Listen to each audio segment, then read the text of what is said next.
I enjoyed the book. I think I read it in one sitting. I had to suspend almost.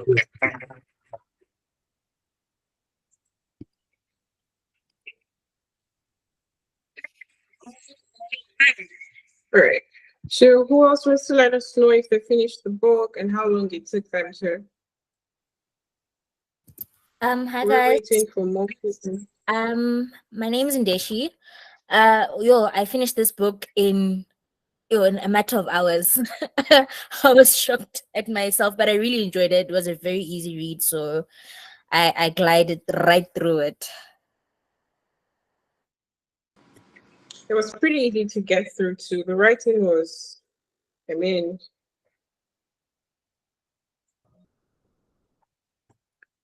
who else? So we're waiting for more people to join the meeting, and while we do, we're introducing ourselves, how long it took us to finish the book, and if we finished the book. So Ndeshi speaking from Brian. So hi. Hi, I'm Tlantra, aka Star, and I read the book. And hey, for me, I enjoyed the book. Man, I enjoyed the book, and I read the book a while back, but I didn't finish it as quickly as everyone else did. There's a point where I was just bored and stopped reading it. And then I got back to it after a while back. So it probably took me 2 months to finish the book. I think also I was distracted by another book that I was reading. So yeah. Well, you said it took you 2 months, so that means you started reading it even before it was our book of the month. Oh yeah, I read it before we started reading it as a group. Okay. Yeah. Hi. Hi, Rita. Hi, this is Rita from Uganda. And I liked the book, but it took me 4 days to finish. I'm kind of a slow reader. I started reading this year in February. Yeah, I liked the book, but going to the book knowing that the main character is already like kind of threw me for some reason, but yeah, I enjoyed it. Thank you, Rita. So if you're just joining, we're still introducing ourselves and how long it took us to finish the book before more people, and then we should be starting in less than 5 minutes. So anyone else wants to go? I'll go. To everybody that's joined so far, thank you so much for joining this discussion. Welcome, Dawn, as our host today. When did I read this book? I read this book last year, and I think it took me 2 days, if not a day, because for me, I really wanted to know how Vivek died. I really enjoyed reading this book, and I was happy that you guys selected it as our book for Pride Month. So I'm really looking forward to the discussion. And this month, I'm happy that Dawn is leading this so I can work in the background on the social platform. Thank you so much, Dawn. Yeah, anybody else that's read the book, please share. Hi everyone. Hello. Hi. I'm Kangelwa. I read the book just now because the book club is reading it. It does feel like an easy reading. It's 175 pages, easy to go through. Unfortunately, I'm 30 pages to finishing it. I didn't get to finding out how he died, but I think I've read a huge part of it. Yeah, looking forward to that conversation. But how far into the book were you before the meeting? 13 pages to finish. Literally after this discussion of it. Fair enough. Yeah. So who else wants to introduce themselves? Hi. Hi. I'm Nell. Hello? Can you hear me? Hello? Hi. Hi, yes. Okay. My name is Nell. I've read the book before, but I read it again book club. So yeah, I quite enjoyed it. It seems like this was a reread for a lot of people. Like so many people had read it in the past before, and then we're all reading it again. I read it June last year, and I'm reading it in June this year. Yeah, So, I read it at the beginning of last year, oh, and it vexed me. I really did. Still vexed me, but yeah. it's good to have you. So And we've had Rita, we've had Brain, we've had Kange, Wakosi, Sorry, and question. Are we all getting the I think echo? so.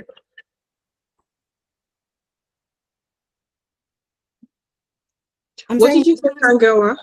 I'm not sure if it's just me. No. we are, I think that was mine and Envy. Can everyone hear me, please?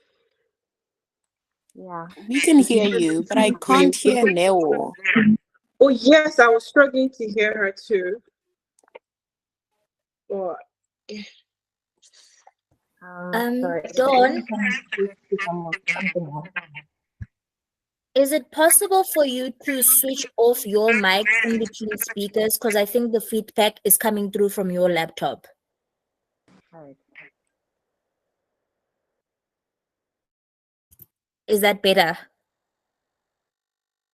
yes, it is.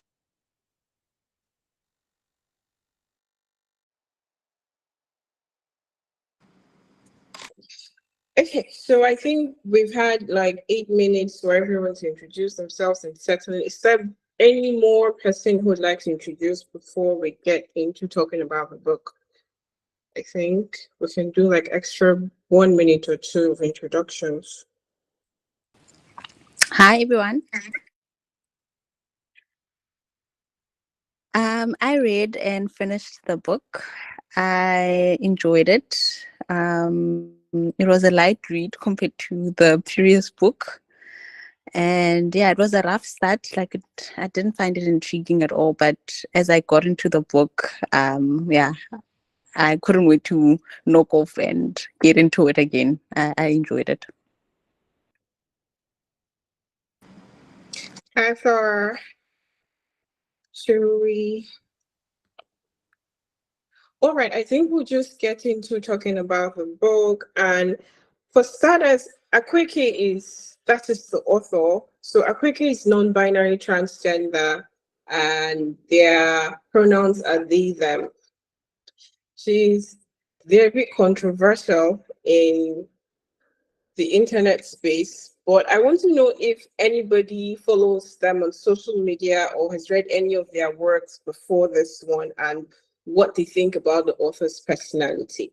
Because I think it played a huge role in how the book panned out and what the book was about.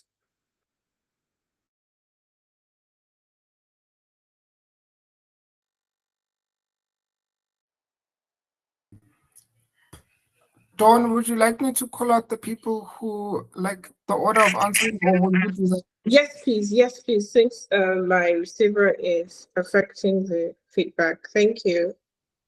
Okay, Lakini, your hand was up first, and then I'll work up the list of raised hands. Hi everyone. I know you like having the camera on. My hair is like half unplanted. Forgive me.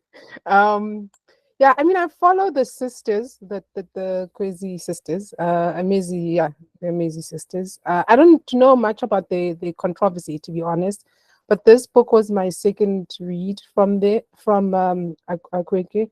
I read You Made a Fool of Death with Your Beauty, and yeah, I don't think I'm a fan of her books. I find them difficult. I mean, I enjoy the topics, but I just find that too much happens in the literature. I don't find her writing very focused, but it's easy reads. I think the topics she tackles are important, and especially in the African context.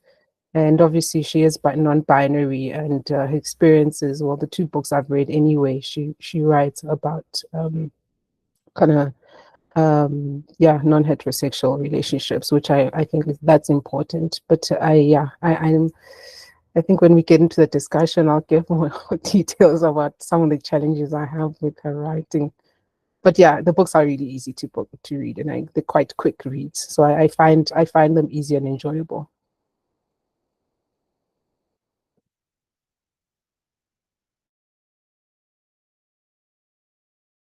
And then next we have Winnie. Hi everyone. I think I'll use this chance to introduce myself. I wasn't here when guys were introducing themselves. I'm Winnie. I'm from Kenya. Yes. This is my second read by this author, and generally speaking, I really love her work.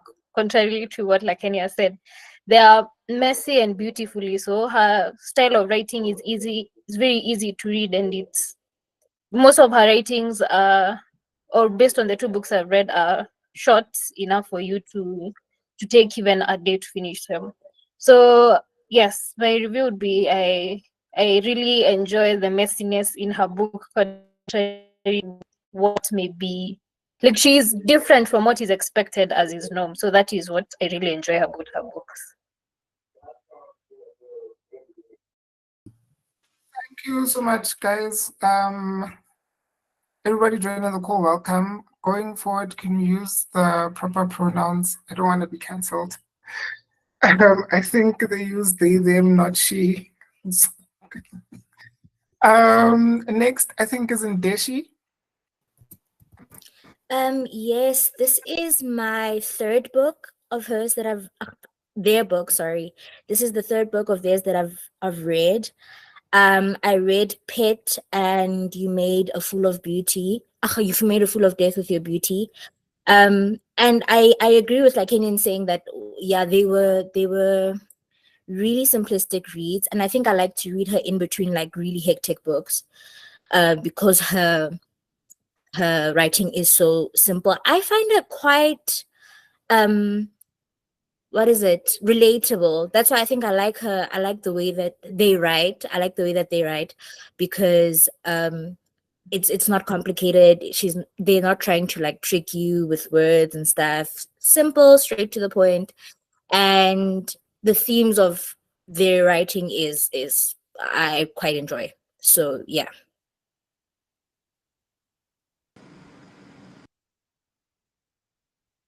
Thank you, Dashi. I think Sefa, I'm sorry if I'm not pronouncing the name correctly. She's...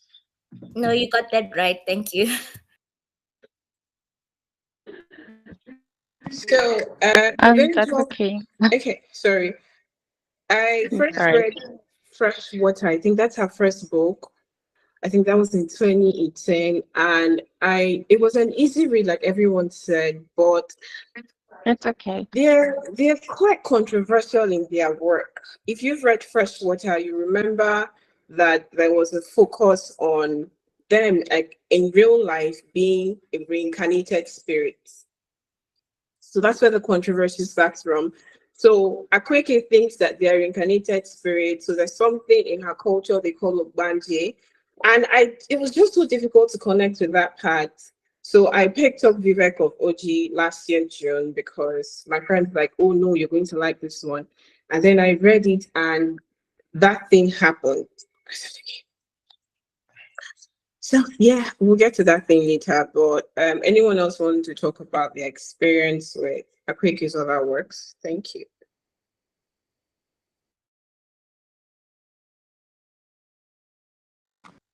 Brian? Okay, so I read about three of their books. I think I read You Made a Fool of Death with Your Beauty and the memoir, Dear Centra. And this one, this is the third book. Yeah, I love the messiness of the beautiful messiness of you made a full of death with your beauty. I just love the I don't want to call it call it the madness per se, but I think it's the expression of freedom by the characters to pursue whatever they want when it comes to love and the problems that also come out of that freedom. Then I think I also loved the memoir for, you know, Yes, there and have been controversial. Hello. There have been controversial concerning the spinning of the, I think, Ogbanje concept, and the concept of the human god. I just loved that whole concept of, I think, turning how we know the deities in terms of the conventions, the conventional deities, and probably spinning what we know about African deities and worship in the way non-binary people express themselves. And I also loved this one. I think I'm taking it as some kind of a book that I want to use when I'm trying to write. I write occasionally, so it's my writing template at the moment. The Death of Vivek Oji, in terms of how the book was written, the language was used. I think I really loved it. I really loved the book. thank you so much, Brian. Ntifanio, I think you can speak now. Hi, it's okay. Sorry. Sorry about earlier. I actually pressed my button by mistake. Um, but I wanted to say, please, guys, let's stop misgendering them as much as we possibly can. And then also, I actually love their books so much. All of them, all of their books, I love them so much. I love how they always stand up for themselves and they genuinely don't care what anybody else thinks or says about anything. And then this book also addresses a lot of things that make a lot of people uncomfortable, and I love that with everything that I am. It's you either love the book or you don't, which is also how they basically are. You either love them or you don't love them, and I love that about them. Thank you. Thank you. No, Lala, can we hear from you, please? Thank you. I've only read The Death of Vivek Oji. And when I read the book, I liked the characters so much because it is a book that would make certain people uncomfortable. And I really liked that. So much that I wanted to see who was behind the book. And then that's when I Googled the author, and and I was like, oh, it made sense. I was like, oh, oh, they wrote that, But yeah, I did enjoy it, and I liked the characters and how and the personalities of the characters.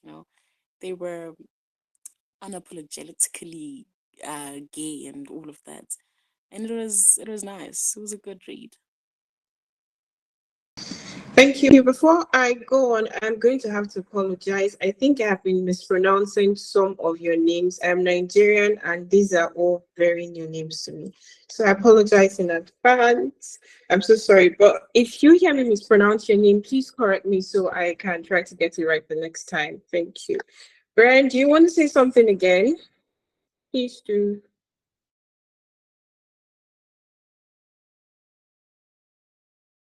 Sorry. I just forgot to put my hand down. I don't think I have anything to say anymore. All right, thank you so much. So I was talking to Kgosi earlier, and I realized that we all have different book covers. So mine is this black and red one. So I don't know the cover you read, but whichever one you read, do you think it was symbolic of what went down in the book? So there's this one, that's the one with the young man looking outside the curtains, and then that's the one with the matted hair. So please let me know the cover you read, and then if you think that it was symbolic to what happened in the book. Thank you. Who would want to go first?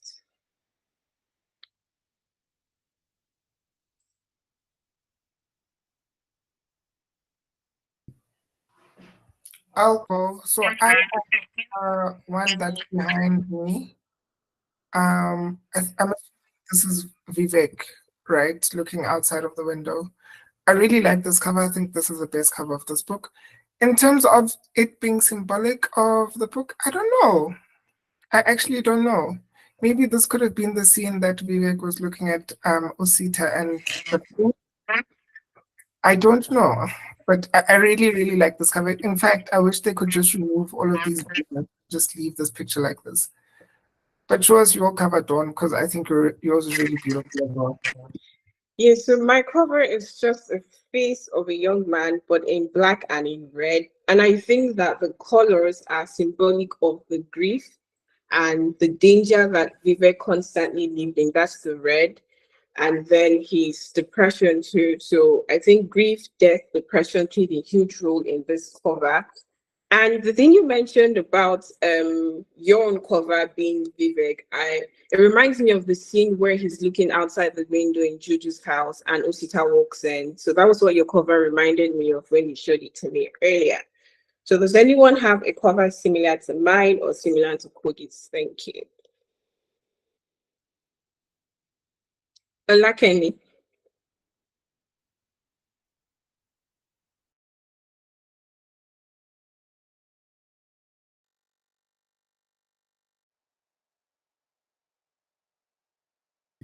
You're on mute. Oh, sorry. I was saying I don't think mine is gonna show. I read on my tablet. So I can't show it. It just doesn't, it's gonna blur. But I have the cover that doesn't have any pictures. It's kind of like a painting and it's got pinks and reds. And then the Death of Vivek Oji is written in white. Yeah, my cover didn't say anything about the story, honestly, because it's literally just like abstract brush paint in pink and a bit of purple. It's a beautiful cover, but it didn't give away the actual storyline. Thank you, Kenny. Nick, you're next. Can we hear from you, please?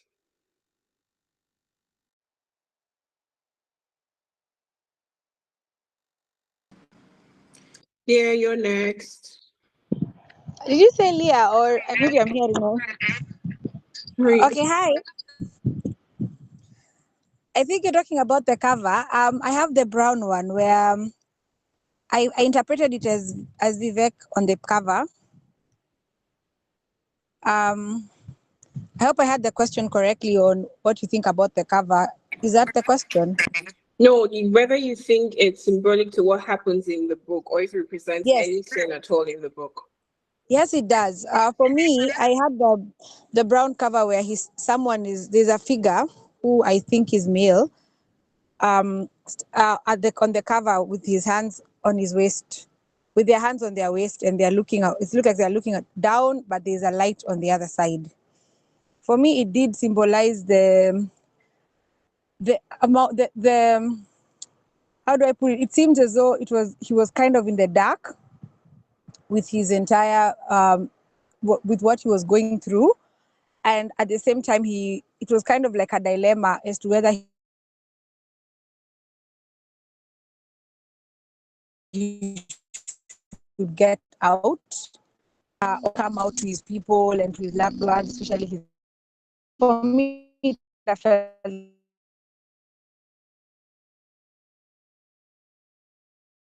of crossroads where he was, and I think when he was with Osita and he was trying to get out of the house, going to the market to buy the sweets and It seems to be losing you. Can anyone else hear her? And I kind of felt like that was, for me, it was symbolic for me. Thank you. Kangela, can we hear what your cover is about, please, and which one you have? Mine is similar to like Kenny's, so it's a gray background, and then there's abstracts of what looks like tied hair in different shades of red, pink, and purple. which kind of resonates to maybe the conversation about his hair in the book, and also maybe the background of Gray is kind of depicting the state of the area where he lived, where he couldn't fit in. So that's how I understand. Thank you so much.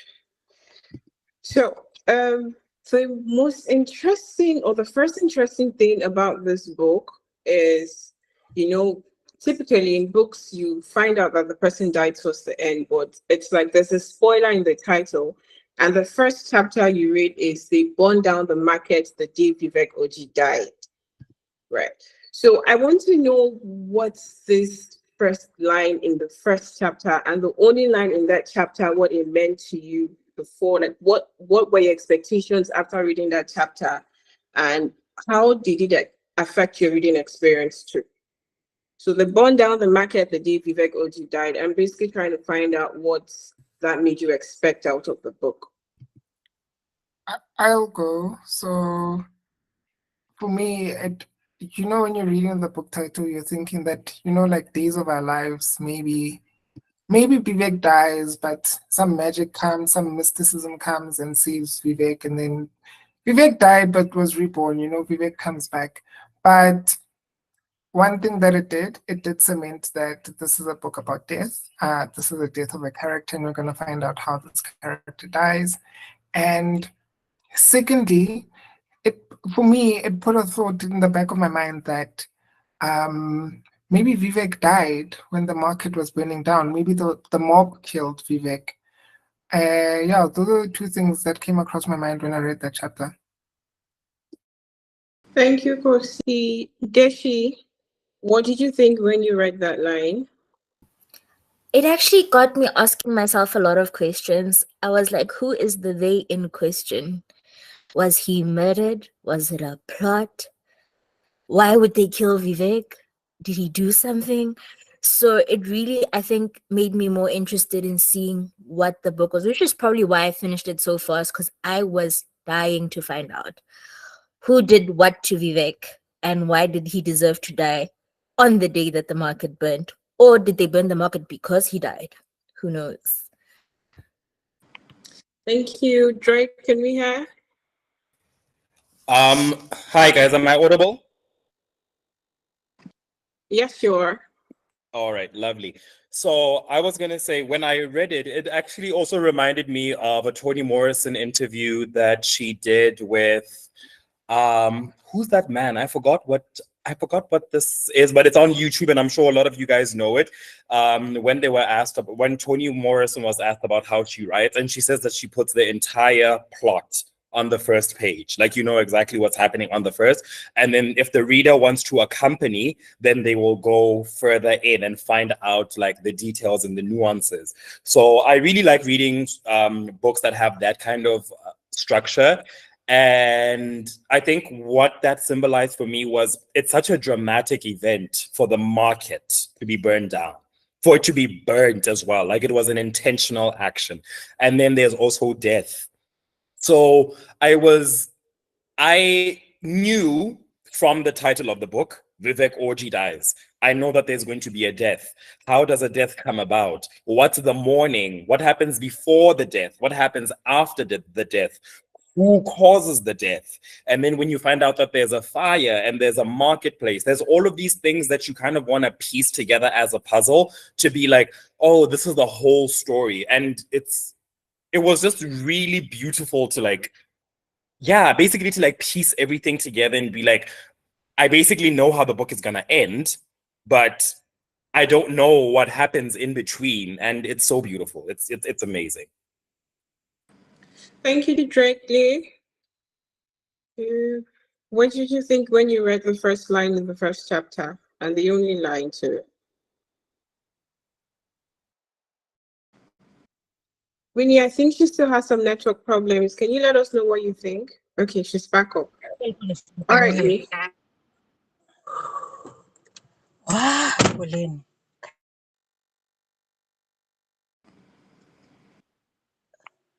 Is it me or? Yes, you. Yes, you. Oh, Turn on sorry. your I mic. don't know. My name is. I don't know. It sounds different with your accent. I'm so sorry. When I read the first line, I thought it was sort of like an uprising after the fact. I thought that the market was burned down after he had died. That was what I thought. I thought that he was sort of like, I thought he was someone influential, and so people had burned down the market following his death. But I think the previous speaker just said what I thought, that it was so many stories that just came together beautifully in the end, and so it was the for me, I kind of felt like the market story was not really important as we kept going, but when the end, like when now the story was ending, I kind of it made sense. It made sense why it was the beginning and how it just put everything together. It was the scene that put everything together, and it made a lot of sense. So that was my thought on the first line of the book. Can you please pronounce your name correctly for me before It's we... Leah, or it's Leah. Leah. Yes. Thank you so much. All No right, Winnie, problem. what did you think? I hate reading the book title before reading a book. I actually only read the title when I'm buying or purchasing the book. And so this time round, it was there in the exact first line. And so it was more of puzzling. And one, I thought it was something political or something superstitious. I thought the question that was constantly in my head was, who is this Vivek that the market ends up being burnt down simply because he has died? Is he some political person? Is it and also coming from the fact that Akwaeke is an African author, I thought it was maybe something superstitious that happened. But the a question that was constantly in my mind was, I have previously read Akwaeke's writing, and the political and superstitious bit wouldn't cut it out. So I knew there had to be some form of plot twist over there, and so it was more of something that sparked an interest in me in wanting to unravel, as someone had said, some sort of puzzle in regards to who Vivek exactly was and what was his relation to the markets. Thank you, Winnie. I think I shared the same expectations as a lot of people. I'm like, did they burn down the market because Vivek Oji died? Did Vivek die because they burned down the market? And then it piqued my interest. It was the reason why I kept what happens next? What happens to the market? What happens to Vivek? And the book, I feel, I don't know if this other people share this sentiment, but does anybody else feel like the narrator, especially the third person one, not when Vivek's chapter where it was first person, did anyone else feel like the narrator was a bit unreliable?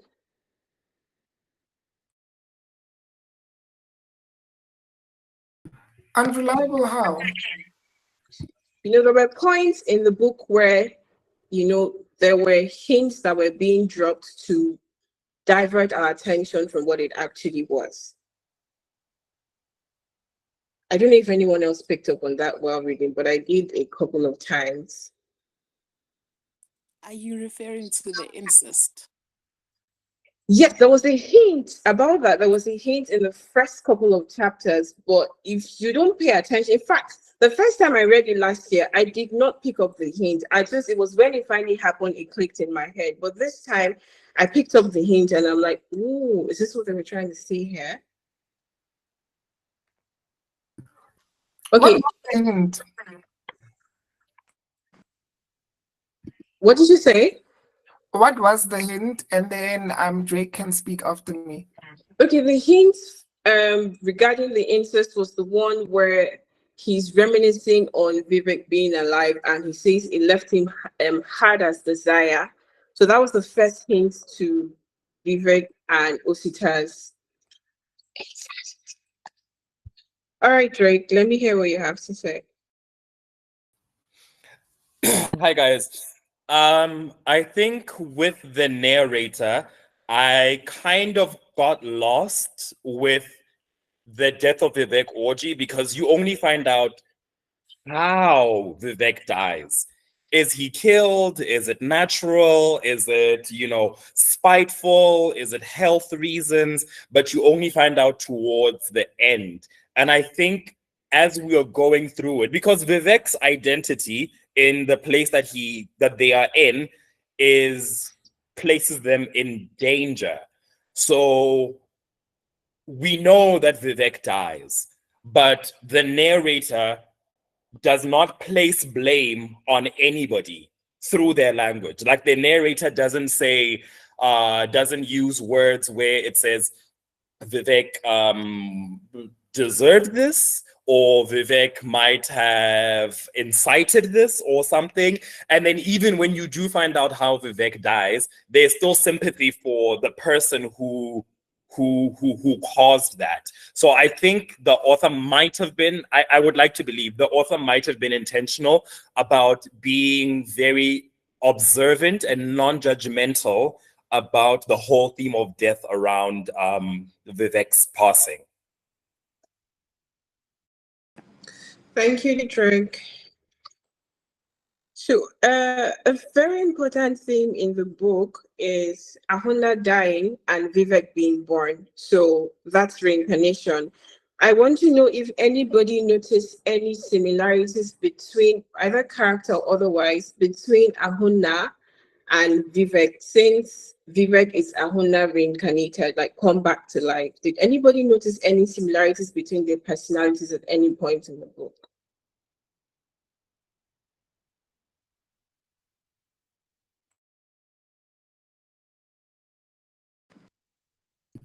So I didn't, right? And I say this, and maybe it's because I listened to the audio and the physical book, but I didn't get much from. I really didn't. I felt like that edition was like a by the way thing, like oh, it was reincarnation, but in terms of personality, except I think the scar or the birthmark. That was common. Yes, the scar. Ndeshi? The only similarity that I could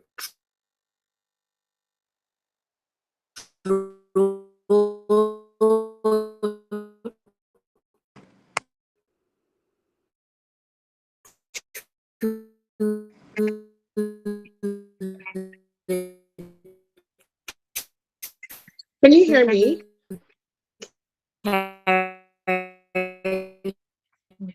I can hear you. There's feedback when she tries to speak, and I have muted her. She did say I that can hear you as well. Okay. Proper network, so we can hear you. Just in Deshi's network, that's not the best at the moment.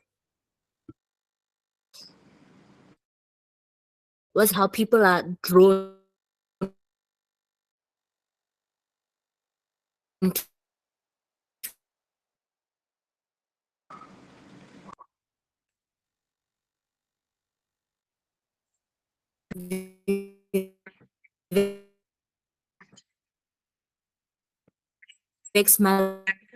Feedback when she tries to speak, but she's muted now. Personally, like Kgosi said, I think that was it. Can you hear me properly, please? Okay. I think that Ahuna's character wasn't developed enough for us to be able to connect either to her or to the reincarnation story. Of and so really from the international. Can you no.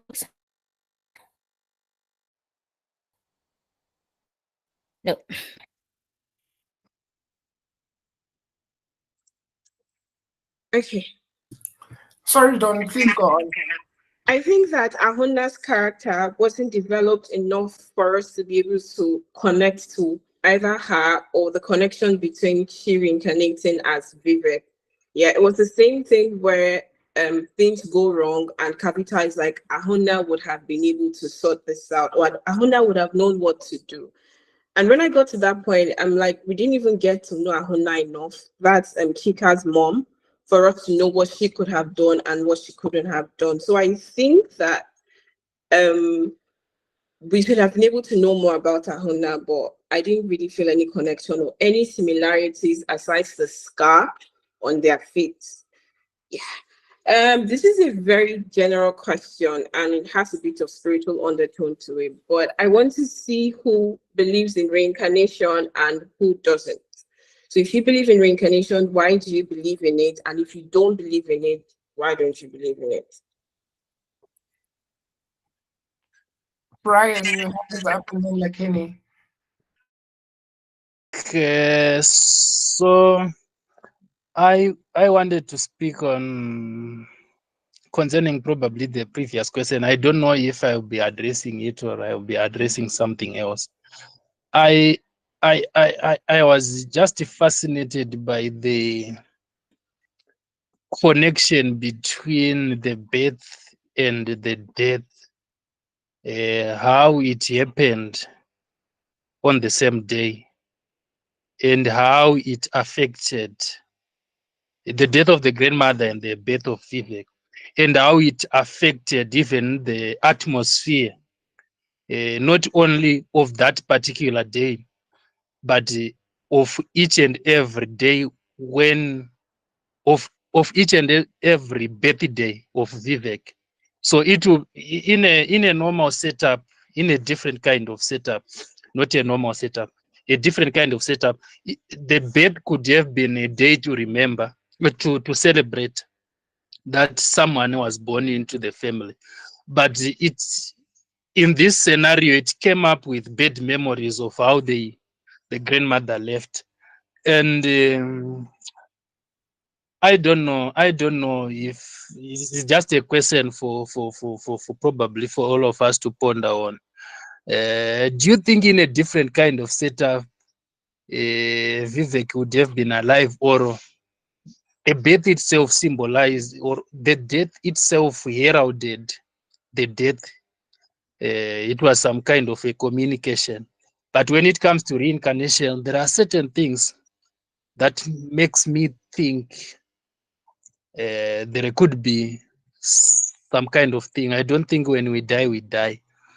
I don't know if we can come back as human beings or as other things, but I always use the metaphor of the butterfly or the caterpillar and the sake of life of that thing.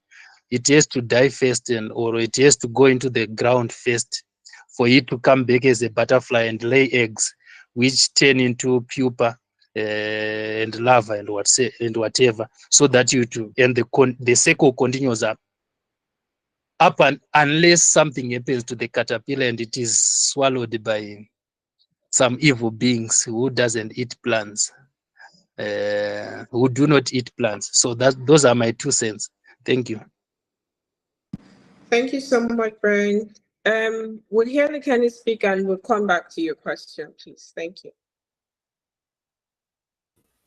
Yeah, so I was answering your second question on reincarnation. I mean, I think anything's possible. I don't think we have the answers, so I think it's possible. The only thing I know is that I don't want to come back. So if there is reincarnation, please don't bring me back ever. But I think anything's possible. Thank you, Kangela. I wouldn't say there were similarities between Vivek and her grandmother, but I would like to just highlight that the grandmother, as much as she didn't there wasn't much about her. It sounded like she's someone who's straightforward, who calls out inappropriate behavior as she sees it. In the scene where the brother is kind of looking inappropriately at his brother's wife, and without him having said anything, she noticed him looking at her and called him out at that point. So, and then her reincarnating as Vivek now, it sounds like she's someone who was brave, not afraid of challenging issues. So I would say that's where the similarity is not exactly as in Vivek was like her grandmother. And then on reincarnation, well, I don't know. When it comes to spiritual issues, I think you should go through it first before you say you believe or you don't, because yeah, it's very difficult to say something about something you don't know. I don't know. So you're trying to say that Vivek's grandmother reincarnating as Vivek is rebellion, but in just existence. Yes, I think so. She called out things, and then she came back to maybe call out this one again. I don't know. Do you think that Kangawa, sorry, I want to ask you another question. Did you think that the reincarnation story was important to the grand plot?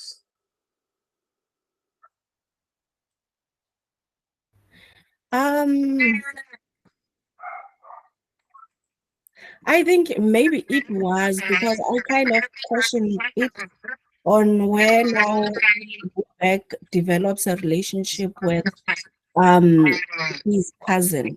The fact that he's also his grandmother. So I kind of thought maybe there's a bit of understanding that I need to have around what are the cultural norms, or what would my grandmother have felt like if she was alive, witnessing her grandsons being intimate together, but now she was the other grandson. So yeah, that kind of got me conflicted quite a lot. Thank you so much. New Bridget. Hi, can you hear me? No, we can't hear you properly. You sound a bit muffled. Oh, God, okay, let me type. I think it's better if I type out. Can you say something again? So just to make sure. I think it's better if I type. Sorry.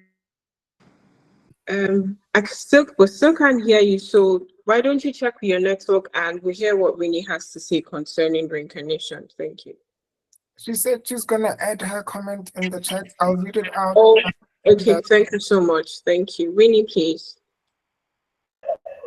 I don't know whether it's just me, but I didn't read anything into the death of Vivek being the same, the death of Ahuna, sorry, being the same day as Vivek was born.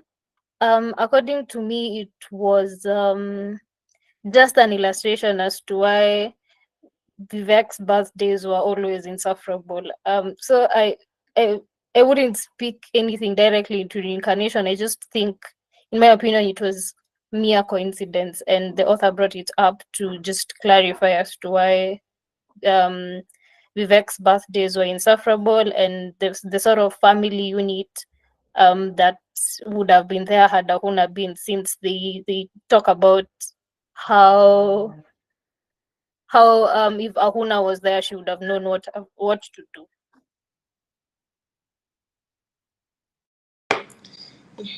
Thank you. Okay, I think News Network is back up. Or Kgosi, can you read what she sent in? She hasn't added anything in the chat yet. Her hand is still up. Okay, she has now. She has. She says, don't please mute yourself. She says, I don't know if I fully believe in reincarnation, seeing as I was named after my late grandmother. It would be weird. However, I do believe the reincarnation bit of the story is important to Vivek's story and how he went on to live. Okay. To this, I want to ask Neo if her family has told her if she carries traits from her late great-grandmother, because in my culture, it's believed that your name has an impact on your life, right? So if you're named after a relative, it's believed that you will have some traits or some characteristics from that relative, and you actually have to buy the name from that relative if they have passed away. Yeah, so She says, yes, my great uncles and aunts say that a lot to this day. Some even say I look like her. Unia says, especially the Nemdi name. Unia, if you are, come on, please explain this.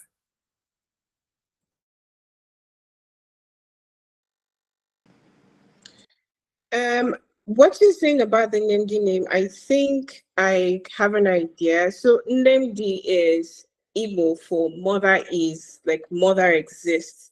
So Osita's Chika's brother wanting to name Vivek after their mother is also symbolic of them like asserting that the woman actually reincarnated through Vivek. So Nemdi means mother is, mother exists. So mother exists again, basically. But I think we're just going to go right into why we're all here. At what point did you first suspect that the bond between Osita and Vivek was not normal, familial, or brotherly love? Dawn, before we go there, we have a comment in the chat, and maybe we can ask this before or after, right? So Katlaho says, I wonder if him being reincarnated as his grandmother and being born a boy contributed to his sexuality.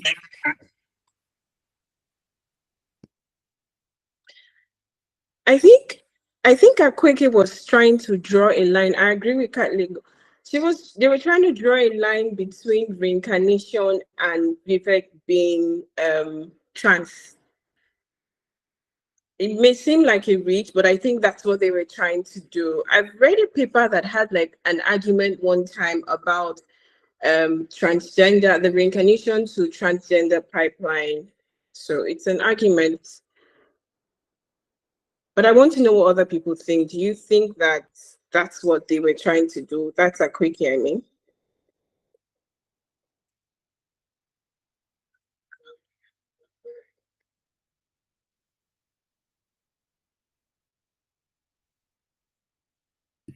Does anyone else think that's what Akwaeke was trying to do with the reincarnation transgender pipeline?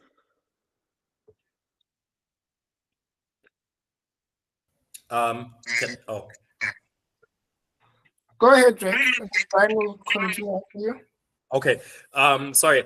I was gonna say what I feel like Emezi does with a lot of spirituality, and particularly why I love a lot of their work, is because none of us know for sure.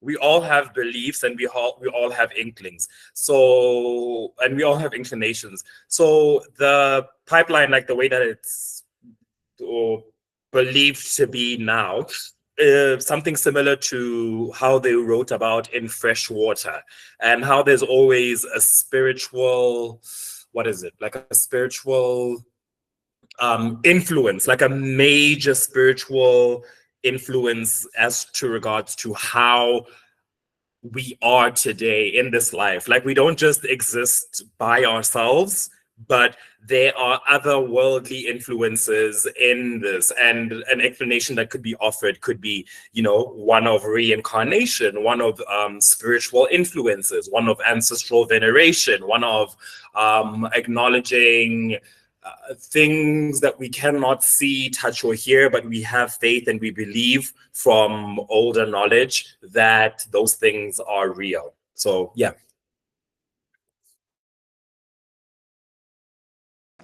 Thank you. There's another comment in the messages I'm going to read out so everyone lets me know what they think. She says, Unia says, but when Vivek was born and Ahuna died, Osita's dad asked that Vivek be named Namdi, and added that if Vivek was a girl, she would be named after Ahuna. But Kavita and Chika refused, and no one ever mentioned that name to Vivek. But when Vivek started presenting as female, they asked to be called Namdi.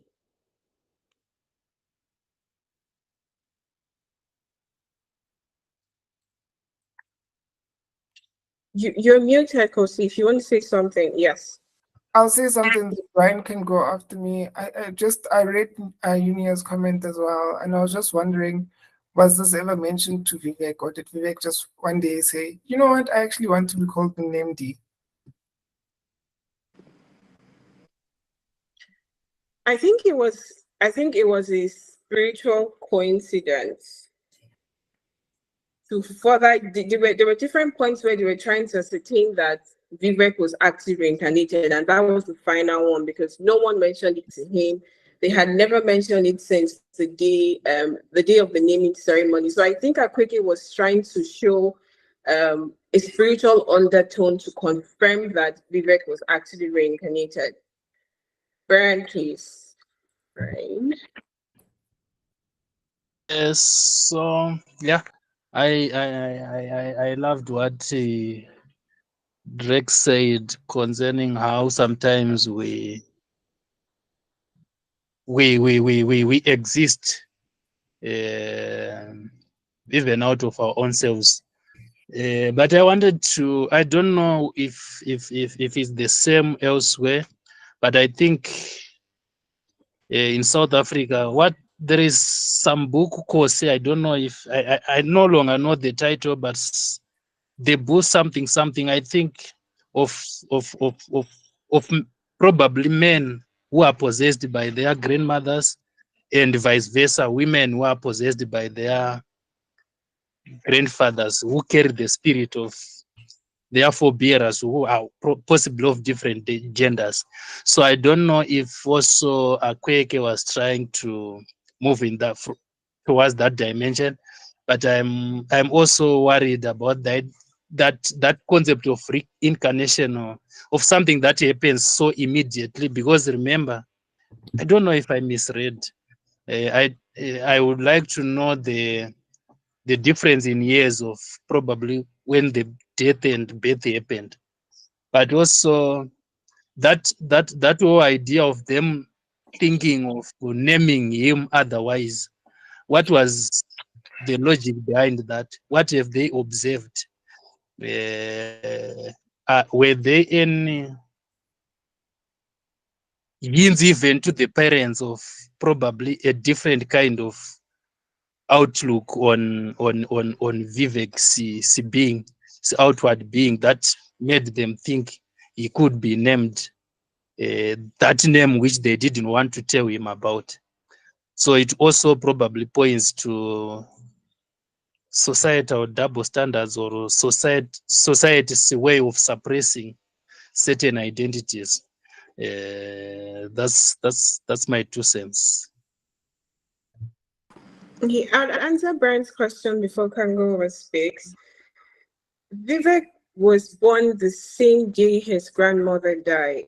So as she was dying, Vivek was being born. And the name Nindi came up in the naming conversation because of the similar scar Vivek had that Ahuna did. So Kango, please let me know what you have to say. Oh, I just wanted to elaborate on what Brian said. So I think I come across such whenever you speak to traditional healers. Some of them, they kind of take over the person who's their dominant ancestor or whoever spirit they think they go with. So if you're a woman and that maybe that person was a male, they would tend to come across more malish. Or even if you are a man, you'd be called gogo because the people that you're working with, maybe it's females. So yeah, I think from that perspective, I do get it. The African culture is what I don't know. It kind of faded away, but I feel like it was very much accepting of these things before quite a lot of things came through and kind of muddied the waters, and now we have to go into straight lines of what that are not really practical sometimes. Thank you. I want to, okay, Lakeni, before, I'll let you go before I speak. I just wanted to bring a point about a previous book we read. We read the Paradise in Gaza. And in that book, the parents, their son dies, and another son. I think on the day their son goes missing, he doesn't die, goes missing. They have another son who's born, and he has a scar And for the longest time, they think that that son is a reincarnation of the son that has disappeared. So they assume the son has died. And at the end that they find that the son is actually alive, the son that they thought had passed away. So I think it's interesting how sometimes, I'm not sure if it's some sort of consolation to those who are grieving, because in those instances they thought, you know, the son had passed away, that we hold on to some level of superstition when it comes to reincarnation. Whether it happens or not sure, but sometimes it does prove to be not the case, as this was the case in that book. And maybe it's just something that's a consolation for those who are left behind and are grieving, because to some extent I think that thinking that your grandparent or someone you love is reincarnated gives you a level of comfort in your grief.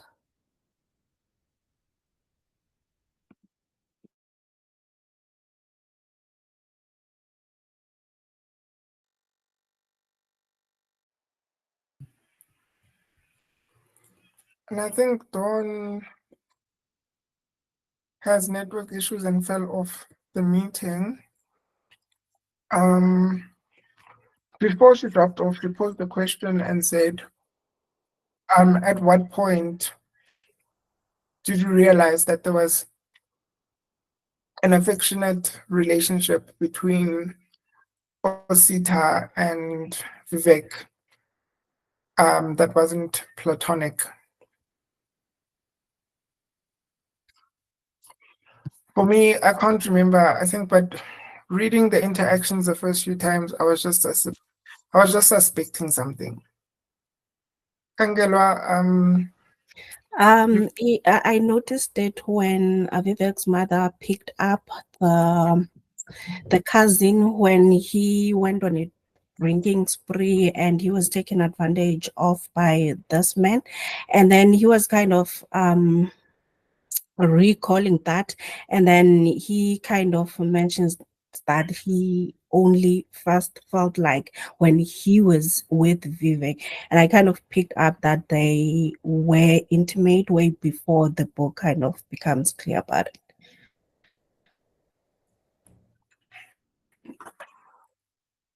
and Kangela, what were your thoughts initially before it was confirmed when you were picking that up? What were you thinking? So I was like, how they are cousins, not just cousins. I think in my culture they would be brothers, blood brothers, because their father are blood brothers. So I was like, I'm not sure. Maybe it is maybe common in Nigeria or whatever. I'm just being judgmental or anything like that. Yeah, it felt uncomfortable, to be honest. Yeah, initially I was also perplexed. I was like, am I really reading this? Is this what's going on? Nobelungu? Hi guys, sorry I was late today. Welcome. Well, for me it was from get-go. As soon as they were describing the kind of relationship, not necessarily even the relationship, but from their energy when he touched him, like I could tell that okay, this touch is doing way more than it's supposed to be doing. And for me, I was kind of excited to see, okay, where does this go? What is going to happen? Are they going to give in to this desire, to this instinct? So I wasn't judgmental. I wasn't perplexed. I wasn't shocked. I was, let's go. The fact that you were excited about it, I was just like, huh? Anne-Marie, you can go next. Yeah, I was similar. I think actually out of everything, this is the one thing that I've not been able to reconcile about the book. Like I've really tried to look at it from different angles and I haven't gotten anywhere good. But the first time I noticed it was in chapter 5. And so I noticed, and I don't know if it's if there's something that happens before that indicates. And it was at the top of page 45, and he's describing that assault that's just happened. And because I clocked it in that instance, I had so many things that my brain was trying to respond to, because I was, really trying to be present for him describing this very, very violent, aggressive moment that has just happened, but also this indication that he had this relationship with his cousin. And so, like, I just found myself really trying to fight to, like, retain my sense of empathy to him in that moment. But I felt like introducing them at the same time, I don't know if that was the most effective choice, at least, for the author to do. So yeah, that was when I first clocked onto. I'm gonna save thoughts just in case we get deeper into this theme a little bit more. But yeah, I was shook. I had to put the book down. I said, what's happening? But yeah, that was me. I'm hoping we do get deeper into this, because even today I still cannot reconcile. I was listening to the audiobook and they were going through the sex scene, and I was like, okay, this is very hot and erotic, but also they're cousins, so ew, ew, ew, but also, this is hot. So, Dawn, I'm happy that you're back. I posed the question to the group on when they first realized that there was something more to Osita and so far. So at least you can take it away. Okay, so I mentioned earlier that I first read the book in June of last year. I had no idea, even at the point where Anne-Marie mentioned she clocked it. When I got to that point, I told myself it's not possible. She can't possibly be doing that. How is this possible? But I was reading it this time around, and I'm going to have to read. I noticed that they first hinted to it on page 11. Right. So it's the part where Osita says that he wished he told Vivek that he was beautiful and he made the air around him dull and made Osita hard with desire. So I'm like, wait, is this what he's really trying to say?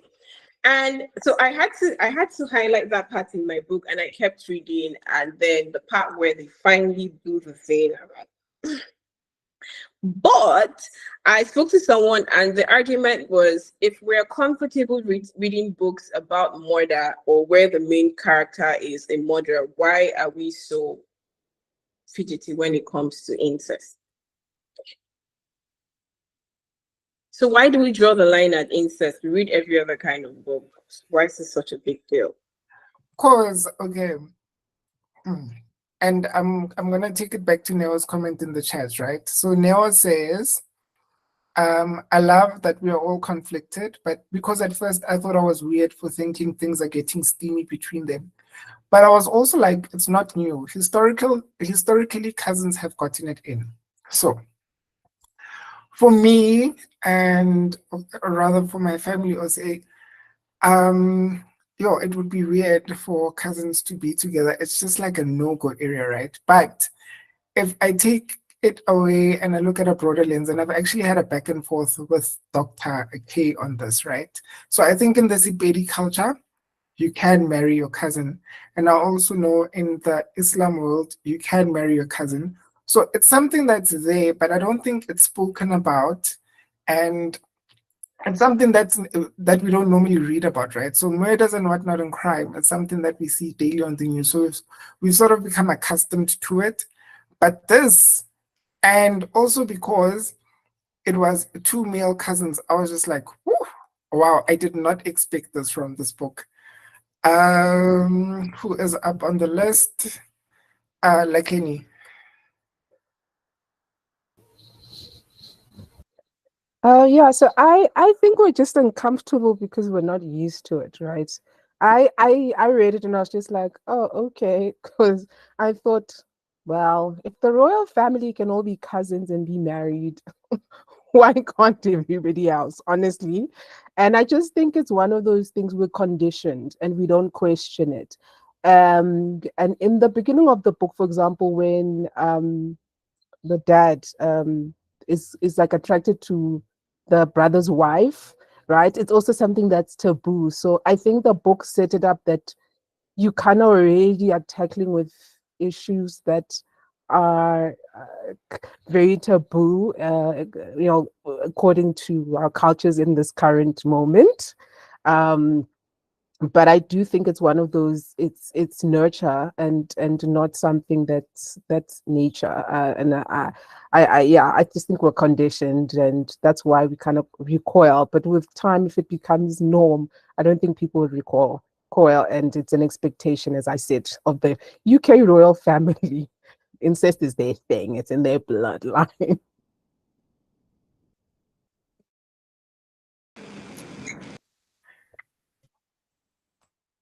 Angela.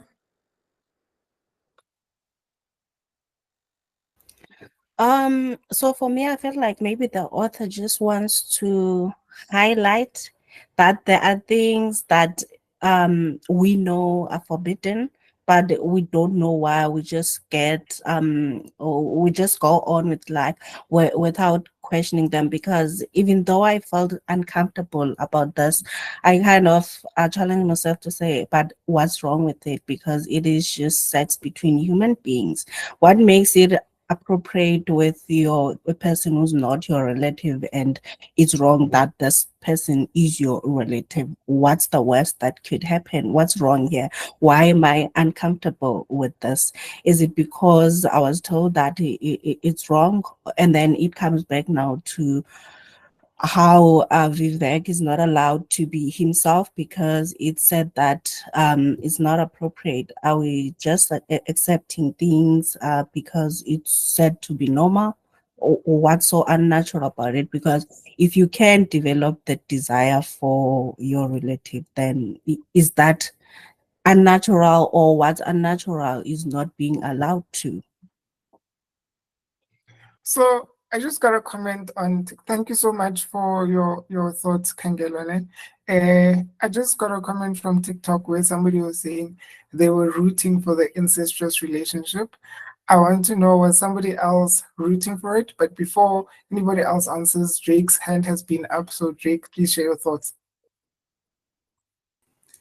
So, on the topic of the incest, I feel like it was a very good idea for it to be two male cousins, because I know a conversation that started some years ago when it was coming to what do they call this thing? Decolonization and like a decolonial love, right? Is similar in our culture in Setswana. You can marry your cousin. In fact, when you are part of the royal family, or like when your family is of a certain standing in society, then you don't just go out and marry other people. But there was a vetting way where you don't marry your first cousin. It was your second or third. And even then it was like, okay, we gotta make sure there was a system that was in place, right? So on what Kangelo was saying, right? And the person before Kangelo, I forgot who it was, about how we're just told these things and we just accept them because colonially that's what came and those were the rules. There has also been a growing conversation around like, okay, so what's so wrong with incest? And then people are like, no, but that's how you get people who are mass murderers, or they're mass murderers, or they're rapists, or they're psychopaths, right?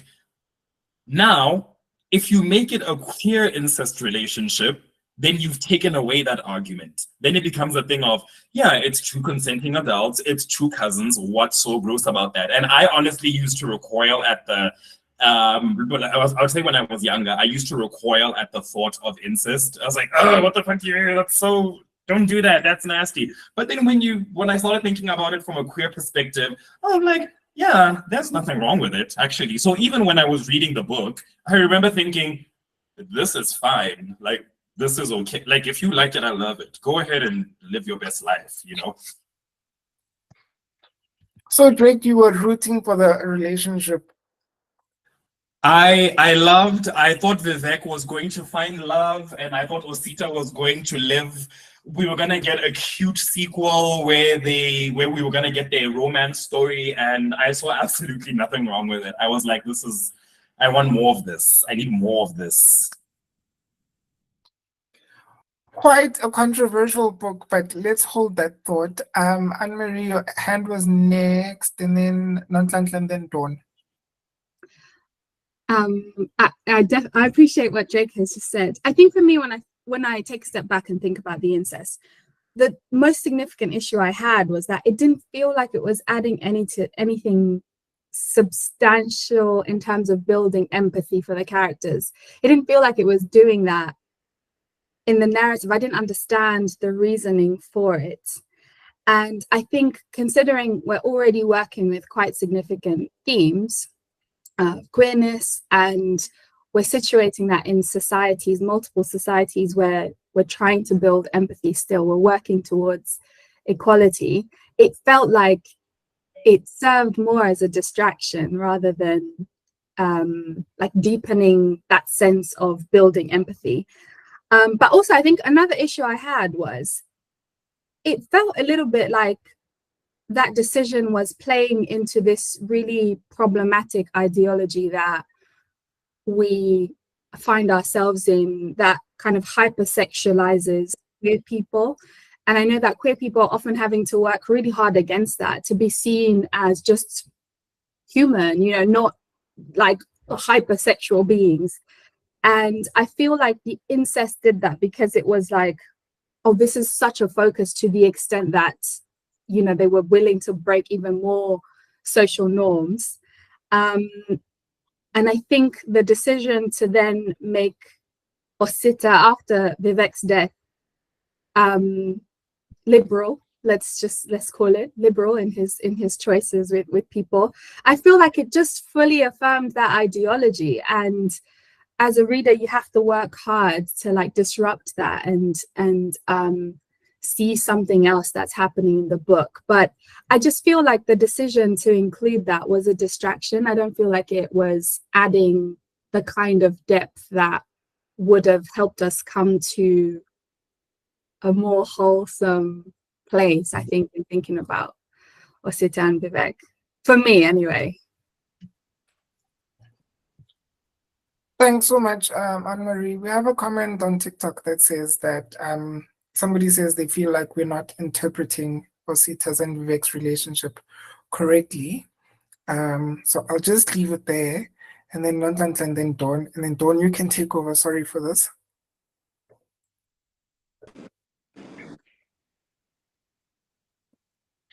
All right, Kangara, please. Kgosi, let me just be sure what the person on TikTok said. Did they say we're not interpreting the relationship correctly? I can't ask because I can't type on my phone, unfortunately. Okay, so are they implying that Vivek and Osita's relationship was symbolic, like it was representing something greater than the sex they were having? I hope they answer, and I can share more. But do you want to go ahead? Yeah, let Kangara talk. Okay, so that whole thing, when it started with Osira coming to Vivek after realizing that he desires other men, I was actually mad at him for that, because I felt like he is using Vivek. I mean, he's been struggling alone without him being there, and then he kisses a boy, and then he comes back thinking the only person who's going to understand is Vivek, and then he takes advantage of the fact that he's been struggling with this alone, he's vulnerable, and then yeah, it gets out of control. So my other thought of it was that maybe it really is a mistake between the two of them, but they just don't have a platform to unpack whatever it is that they are feeling, and then now they are turning to each other in an appropriate way. Because for him to come back and kiss him after he's kissed another boy and he can't deal with that, yeah, I wasn't comfortable with that. If he had just came back and told him that this happened, and they kind of kept that maybe between themselves, but then now going on and kissing and having sex was like, no. All I can't go. I want to be sure I understood. Are you saying that you feel Osita was taking advantage of Vivek in a way, like as a safe space? Yes, because Vivek has been struggling alone for a while. And then the minute he discovers that he likes men and he's uncomfortable with that, he feels like Vivek would understand. And then suddenly they are having sex. So I felt like he just used him. I agree because Okita was mostly homophobic up until the point where he had that encounter and then came back to Vivek. I'm going to think about this for a while. Non Lala, can I hear what you have to say? Uh, for me, I feel like the incest was very weird. I kept saying yo. I was like, yo, the whole time. I think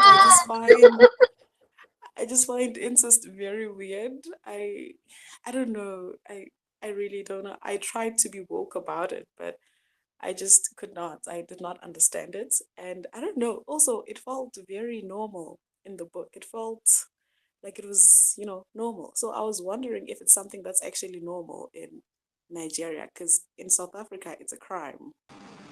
So I was just like, they're committing a crime. But also, it was just no. For me, it was just no. No. Just to make sure, the place where the book is set in and the culture of the characters in the book, it is not normal for two cousins or two relatives to be touching sexual parts. Do you want to say something again? Okay, I'll let you go ahead. No. It's okay. You can go ahead.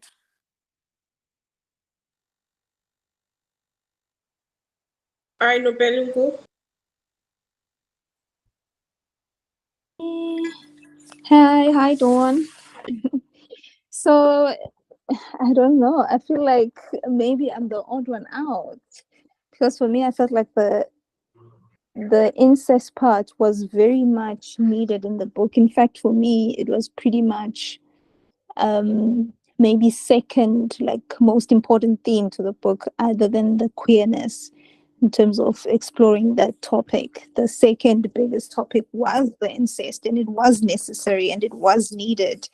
As much as we like, or some people may like to, be very strict. I can't think of a word to properly explain it now, or we've been socialized to think that such a thing, okay, is wrong and all of that. But when you read the Bible, such things have happened. And I think it was Drake who also mentioned, was it Drake or somebody else who mentioned that in their culture, there is allowance for if you are royalty, you can't just marry anybody. Even in Zulu culture, there is allowances and customs that you can do should you find yourself in the predicament where you've fallen in love with somebody who you are related to.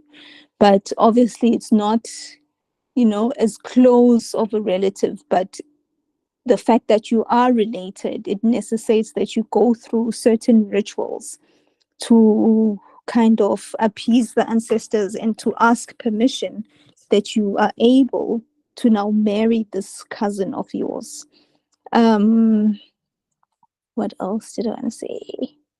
But yeah, for me, I quite found it as an important topic that they wrote about it, because it does happen. It happens a lot, in fact. And when I read, I came across something. Oh, no, it was a video that they made on TikTok explaining like the backlash that they faced from people about writing about incest. Another person was like, why are you promoting incest? And then they, explained that writing it into the book was from a Twitter thread where people were talking about how their first sexual encounters were with cousins.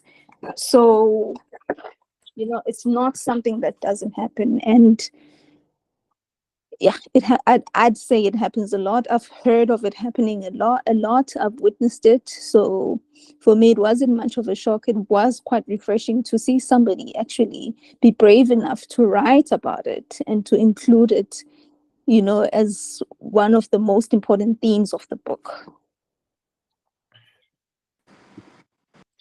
Thank you, Nobelungu. I'm trying to. There are the people who are against it from a moral standpoint, and then there are also people like Anne Marie who think that it was of no use to the plot. So, if you're going to say something, I'd like to know if you're against it from a moral standpoint, like even if this is real life, it's messed up, or if you think, nah, she didn't need to add that in the book and it comes off as a rage bait. For me, I think it was a rage bait. I don't see the point to the whole plot, and morally, doing your cousin is doesn't sit right with me. And someone mentioned something in the messages where she's saying she's like they grew up as brothers. So Vivek and Osita's relationship was more than just them being cousins. They had pretty much grown up together and experienced things together. If it was a situation of exploring sexuality when you're an early teenager, but they continued up until they were adults. So Drake, please let me know what you have to say in response. Just to answer what you were saying about the moralistic part, like where you stand with it, I think I haven't fleshed out my opinion or my thoughts when it comes to what do they call this? Cousins of the opposite sex, where there's a potential to bring to fertilize an egg and to bring a child who has like learning disabilities, or for lack of a better word, deformities. But I think in same-sex couples, where when the only argument that people have is the offspring, and once you take that away, then I'm like, okay, you're both consenting adults, and if we're always preaching the whole, you know, stay out of people's bedrooms, don't mind what they do, then I genuinely believe, hey, let people do what they want. And now, I just want to say, personally, I would never. Me, myself, my cousins are not that attractive. I would never. But if somebody said they were doing it, I'd be like, oh, okay, cool. So how's that going? You know, how do you feel? Blah, blah. But I'm very okay with it. But Drake, would you still have the same sentiment if your cousins were attractive?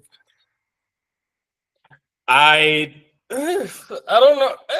I don't know. Like if I found someone really attractive and then I found out that they were my cousin, I'd be like, okay, sure. Like, so what does that mean? Like, I think we can still, you know. It depends. It depends, guys. It depends.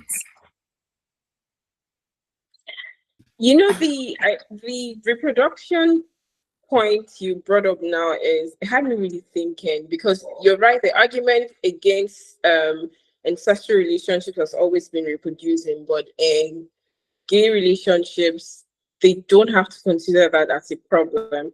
So let's hear what Brian has to say. Okay, I just wanted to make a short comment regarding the moralistic part of these cousin relationships. I think it owes much to the Victorian influences on what should and what should not be done, especially on our part. I heard a lot of people speaking about how these things are happening in different African communities. Where I come from, I think we also have cases of relationships that I think if they were happening elsewhere, they could have been considered immoral. For instance, if I marry a wife today, my sister can be married to by the brother of my wife, and also we also have these cousins marrying each other, and of course you pay a small fine that comes with a white cow, and we call it chekao kama. That means we are now cutting this old tie and forming a new one. So I think I would certainly half agree with Drake on certain types of, if they were really beautiful, one would want to. But I think for Osita and Vivek, they were too close for me. I wouldn't imagine myself also trying to love my even a daughter of my father's brother. I would go for distant ones.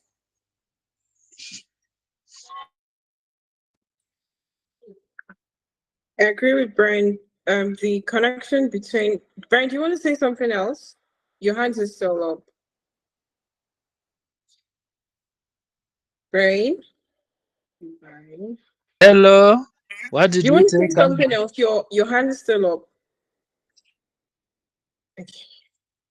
That's fine. I think we've all gotten at what we have to say. But Osita was a very key character to how Vivek's life played out. I want to know that aside the relationship between the both of them, did you love or did you hate Osita's character?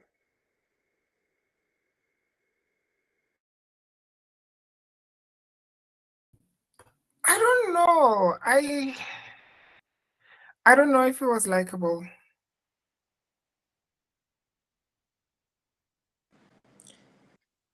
Lakeni?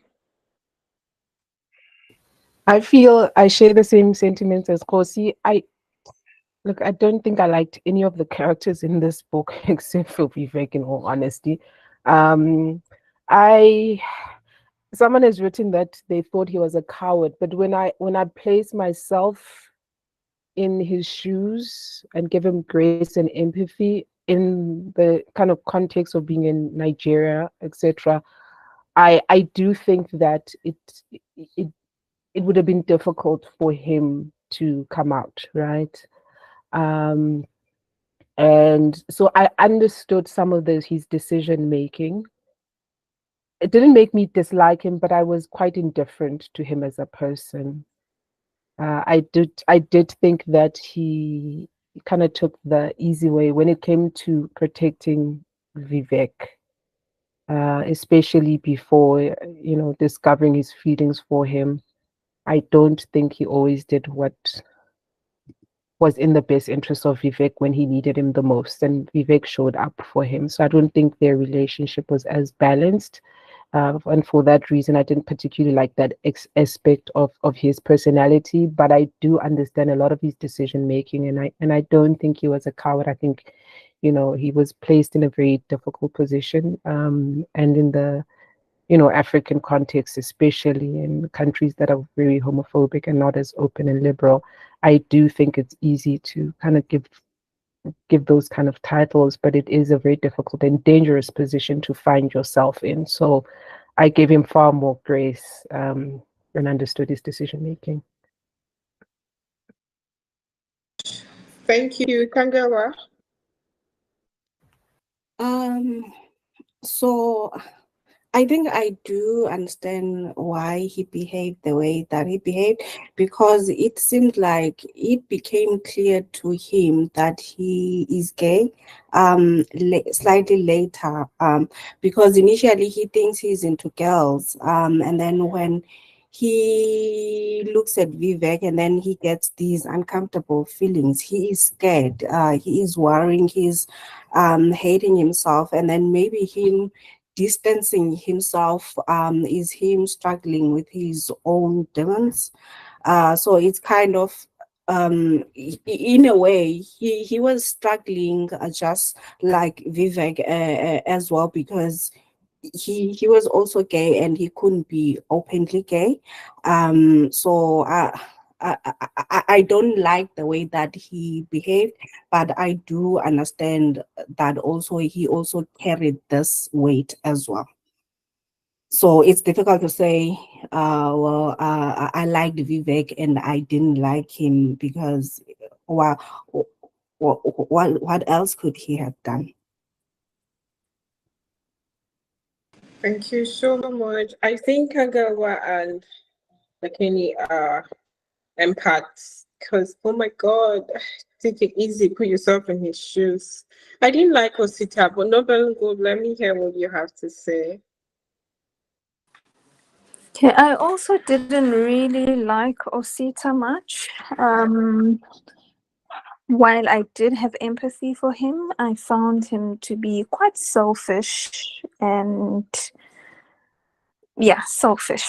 Selfish is pretty much the word that explains how he was like for me. Even in the end, like the decision to leave Vivek like that, I found that very selfish. But as the others have also commented, that it was a difficult position to be in and a very dangerous time. But yeah, even in other like relationships with other people, I didn't enjoy his character at all. Thank you. I tried so hard to connect with Osita's character, like even to show empathy towards him, but it was very difficult. Even at the times where there was a place for him to maneuver and fix things, he put himself first. You know, even the littlest thing as when they were going to finally show Vivek's mother the pictures, right? He didn't want to show up. So it was like your favorite person in this world has died and you're still putting yourself first. It did not make sense to me. But I want us to talk about why was Vivek so interested in watching other people have sex, even when he became a spirit? What was he always doing in the room when other people were having sex? Yes.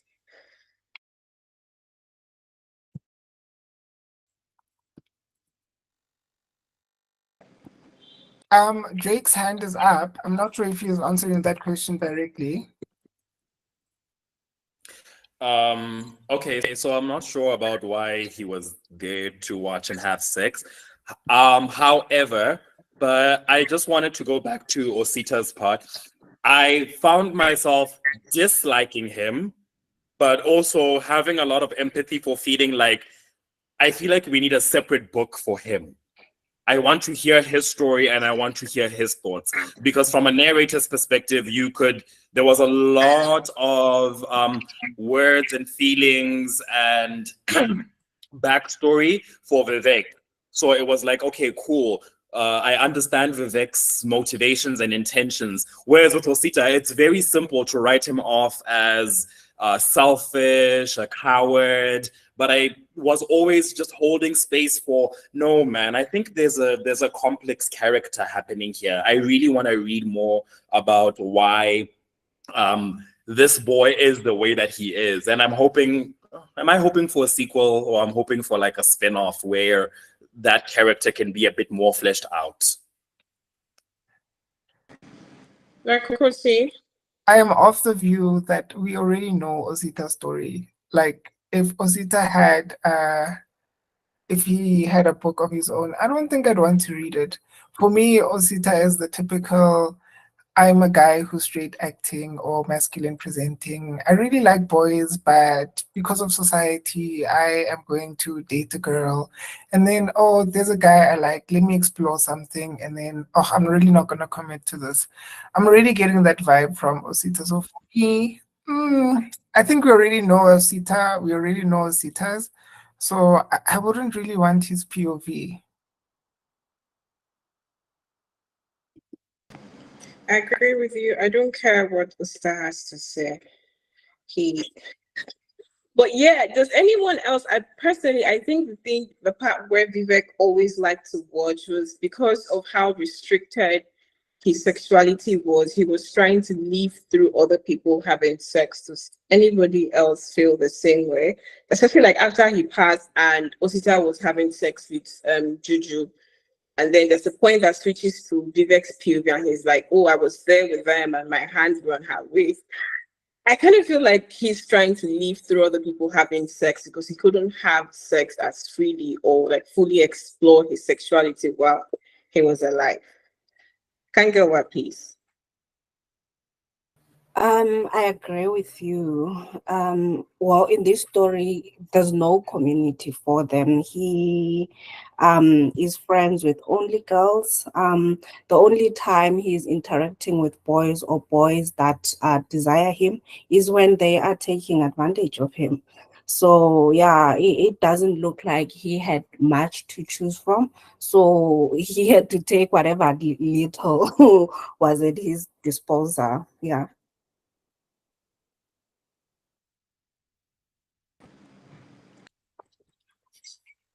Is there Isn't anyone? there like a psychological human like desire to watch other people have sex? Isn't that why then people watch porn? You know, you get off of that.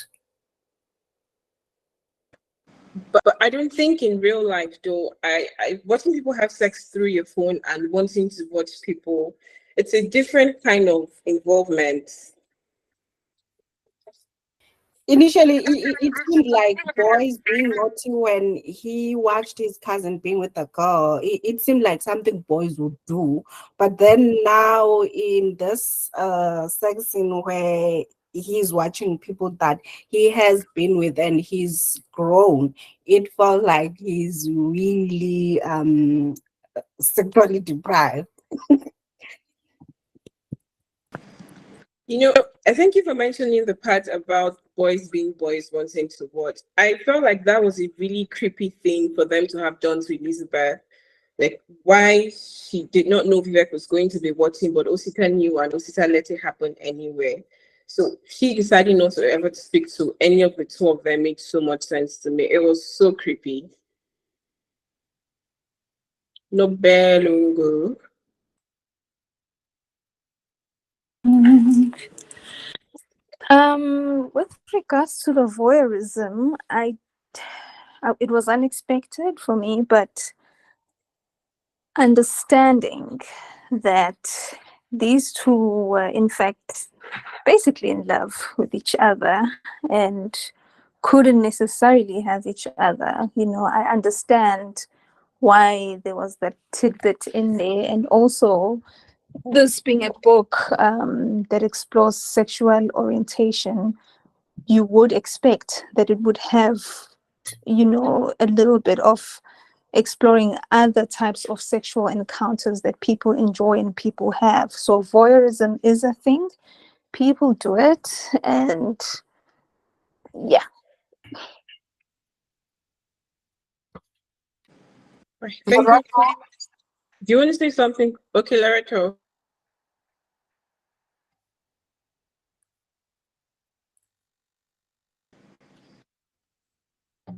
Well, Larato. everyone. Yeah, I just feel like the writing got a little bit lazy in explaining why Vivek was watching Osita having sex with anyone. Maybe if the author could have like explained that Vivek kind of saw himself in the girls Osita was having sex with or something. It did not feel, I don't know, it did not make sense to the story. There's a lot of things that I'm still like, I have questions about in this book that the author didn't really explain. But to me, I don't know, did he see himself as the girls Osita was having sex with? Or was he like thirsting on those? Like, I don't know. Like, I still have questions on it. I think that Akwaeke leaves these things open to conversations like this could happen because there was every chance that there could have been an answer to, oh, why is Vivek watching? Oh, we want to know more about Ahuna and the whole reincarnation process. But they intentionally leave these things open so you could figure it out, or you can think, oh, is this a metaphor or is this symbolic? So let me see what Masapelo has to say.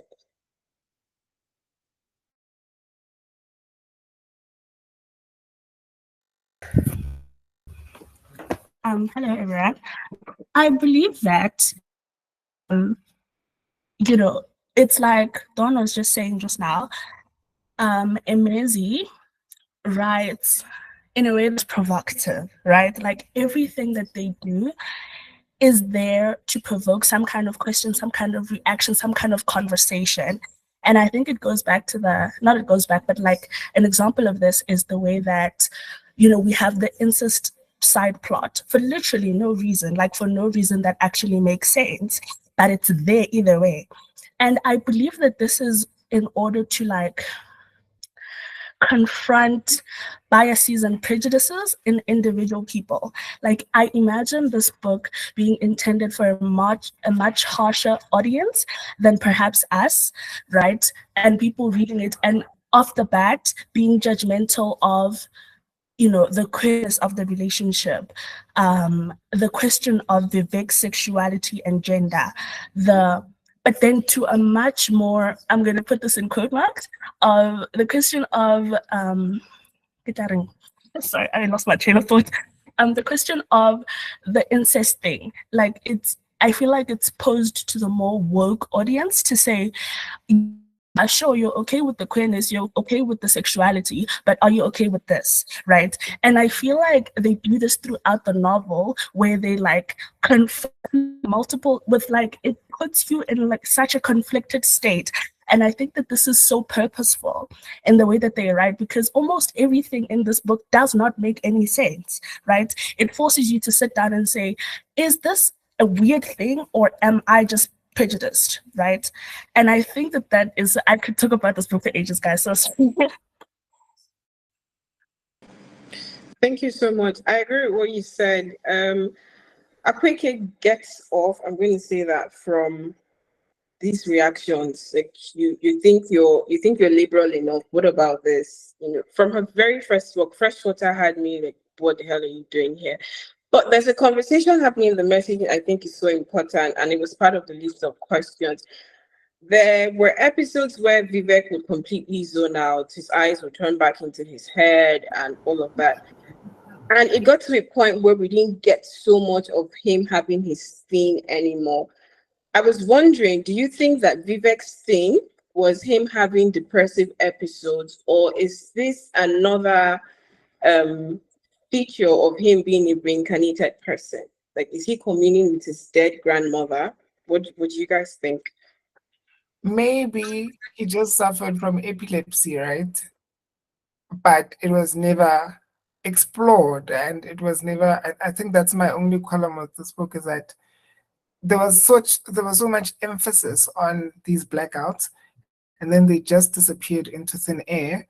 But this is also another point that we raised with last month's book, that there were so many moving pieces that some things were not closed off.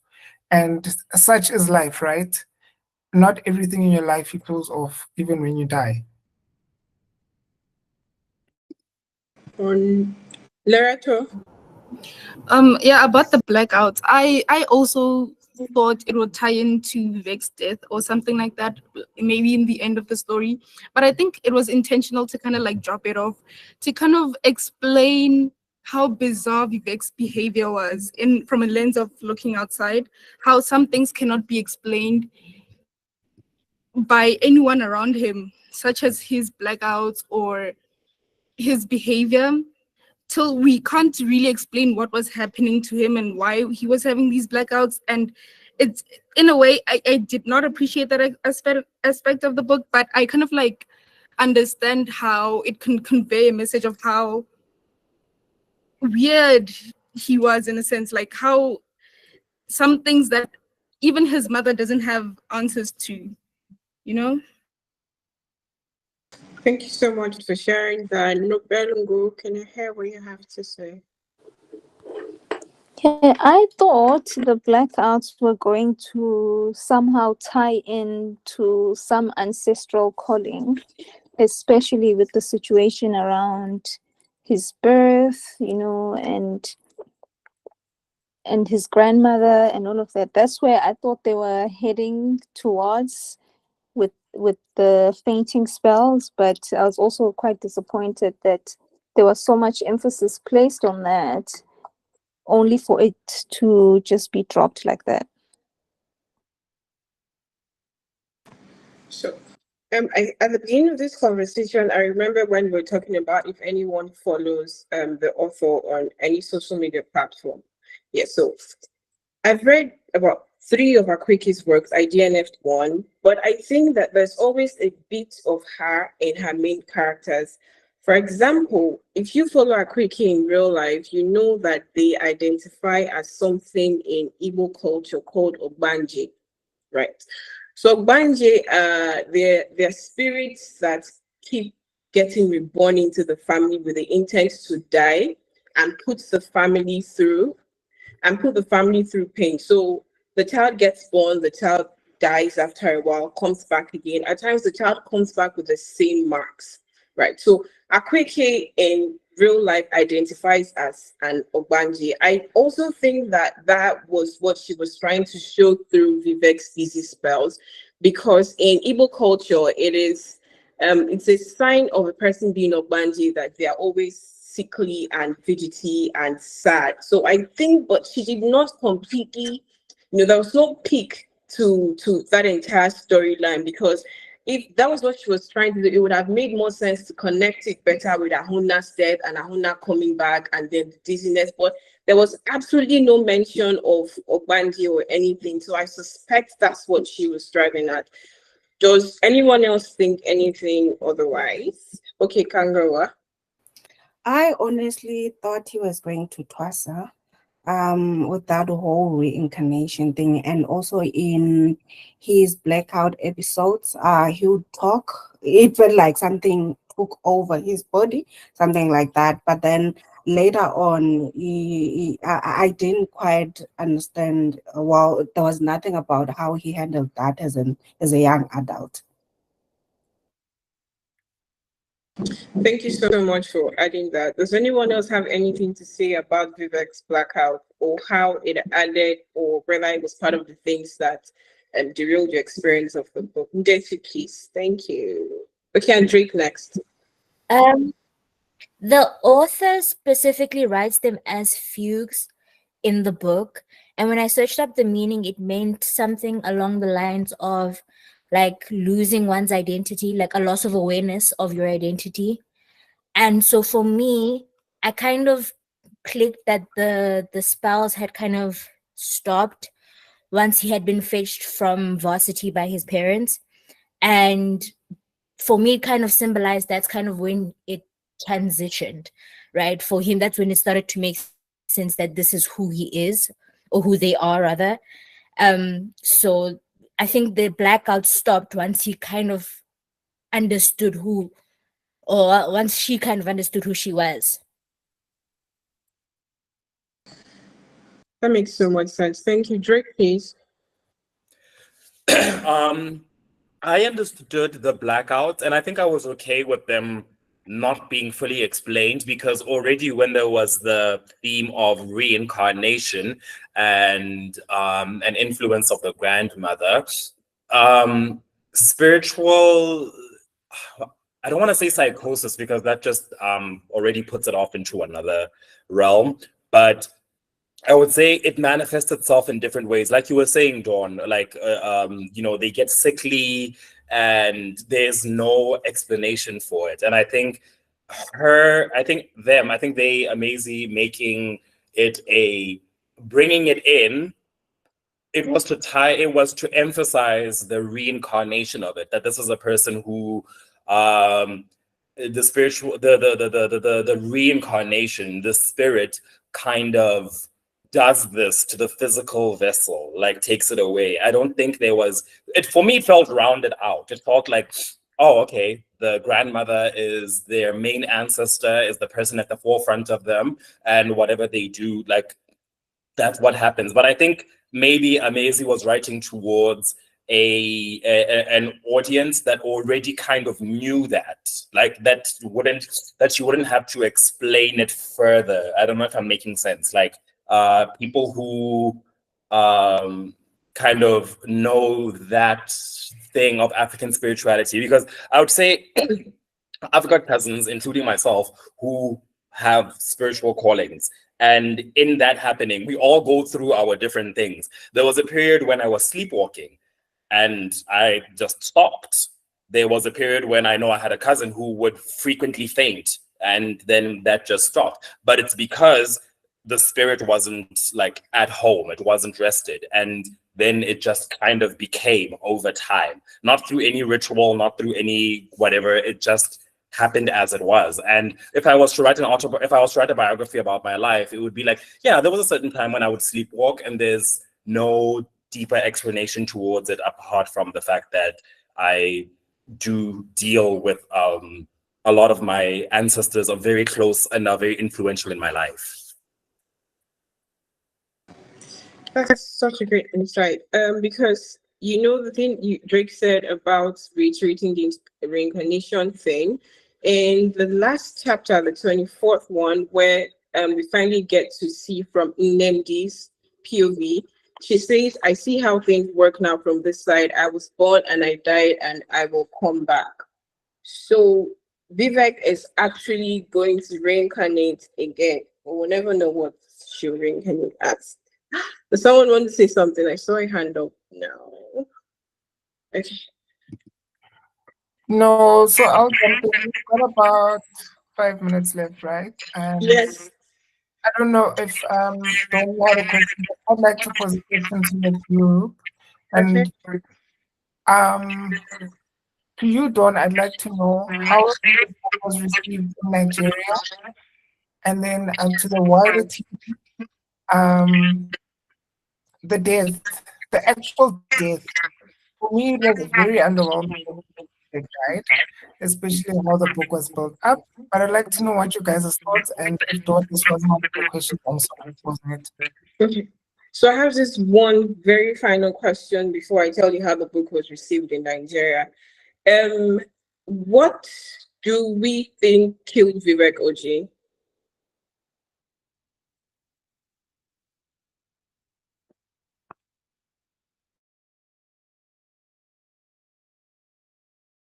Not who. What killed Vivek Oji? Vivek slipped and died, though. No.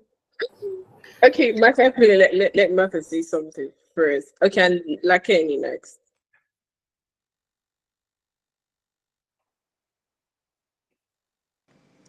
Martha Pillow, you can. Okay. Did I speak? Okay. So I remember, I don't know if you remember this, Kgosi, but you and I had a very strong conversation about this in your comment section when you posted about this book originally. I do. And I said, Hore, the death of Vivek Oji, like you know what, it kind of irks me a little bit, I won't lie. How like every chapter is like, the death of Vivek Oji died. Like, okay, we get it, he died. But and like the buildup is so much that at the end, you did say that at the end it feels like it was so underwhelming that like Vivek's death wasn't something, jaw dropping and whatever. But I feel like the focus is not so much on like the way that he died. It's more like the fact that he died, right? I think the question is like posed specifically to the African audience. Why is it that our queer people have to die in order for us to like have sympathy for it? Like, why must it be such a tragic, like, if the mob market had killed him, do you understand how violent that would have been? Like, such an inexplicable violence. Like, why must it only be that trans bodies get harmed in the most violent of ways before they can garner empathy and sympathy from us as the African audience, right? As the people who are supposed to protect, as their community. Why must it be that now they die such brutal deaths before we can look up and say, hey, that's not right? And another aspect of it, I think, is like the irony of the fact that someone who presumably loved him so much was the reason that he died, right? Like, I think that Osita being the reason that he dies is such a deliberate thing that like that cannot be declaring. We can't just cruise over that. Like, Osita being the one who kills him is very important to the story of how he dies, because it's like at the end of the day, he wasn't trying to kill him. He wasn't. He was just trying to protect them. And it's like declaring like such you know when you're trying to protect a flower so much that you end up stifling it and it ends up dying in any case. That's what happened there. That's such an interesting perspective. Thank you so much, Martha Pello. Loretta, let's hear what you have to say, please. What killed Vivek Oji? I just want to touch on what Matapelo said about why does a queer person have to die in a tragic way, and I think it kind of like shone a mirror onto the reader as well, because I was expecting a mob to kill him, but it kind of shows that no, we don't, trans people don't have to die in such tragic ways. It kind of like, the reason why it was so underwhelming, it kind of like took out that violence that we were all expecting, that it doesn't have to be that way all the time. It doesn't, and it ended up being someone who loved him essentially. So yeah, I kind of think that I hated the way he died, but now that I'm thinking about it, I love how the author kind of put it together, that it does not have to be people coming, mob justice, it doesn't have to be that. It could just be something as simple as Osita pushing him and him falling, blah blah blah blah blah. Yeah. Thank you, Lakeni. I'm going to try to answer a question. I'm not sure if I'll get it right, but I think what killed Vivek is his refusal to hide himself, to not be who he was. Because I think, he made a decision early on that I am who I am and I understand the dangers of this world. So he would have died either way, right? Whether he decided to go to the market and the mob killed him, he would have died, or whether it was because Osita, then, unfortunately, while grabbing him, he tripped and he fell. But he always just decided, I'm going to go for a walk and I'm going to just be me, regardless of the repercussions of that decision. So I think what he killed him is his stubbornness and refusal to allow the world to make him small, and he just was not going to allow them to do that. And I think regardless whether he died at that instance or not, he would have ultimately probably just put his life in danger, because he did that anyway daily. I mean, they refer to it when they talk about the Chioma character, then the husband who's a mechanic, and they see Vivek passing by the store early. He did that frequently and made a decision that this is how, if I'm going to go out in the world, this is how I want to represent myself. And if I end up dead, so be it. So his stubbornness, which I think is great. Thank you so much. We're almost out of time. Flora. Lakini took the words right out of my mouth. I was going to give something, a similar answer to that, yeah, he was unapologetic about who he was, and yeah, that's what eventually killed him. Am I the only person who thinks that Osita's fear was what killed Vivek? Osita's fear? Yes. Because if you remember, Vivek had been plying that same route for months, imagining months or weeks, and even people who had watched Vivek grow did not recognize him just like that. But Osita was so afraid of, Vivek being discovered and then him being found out and all of that. And he's like, let's go, let's go, let's go. So I think it was Osita's fear that killed Vivek. But we agree that Vivek slipped and died, right? And it's underwhelming. That's the part that's underwhelming. But Osita wanting to hold him back. Oh, don't show yourself too much. Stop. I actually think that if Osita had not come, Vivek would have done everything he wanted to do and gone back home safely. Nobody was looking out for Vivek at that point. Yeah, the market was too busy burning. That's the plot twist for the year, guys. The question you asked me about how the book was received in Nigeria, I think it's the same way we've gone over it here, where some of us are like, nah, that's really messed up. And then some other ones I have a particular friend who says, if we can read books about so many other things, where the main character is the person perpetrating evil, murdering people, why do we draw the line at incest? Because it's happening all around us. People are doing it. why is this where we draw the line? Or is this just because it's Akwaeke and they like to start conversations like this rather?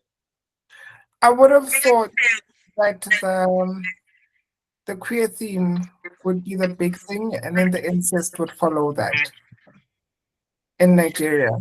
But people don't read Akwaeke at all. Not that I'm aware of. So it's mostly people who are progressive that would pick up an Akwaeke's book, because she's very open about.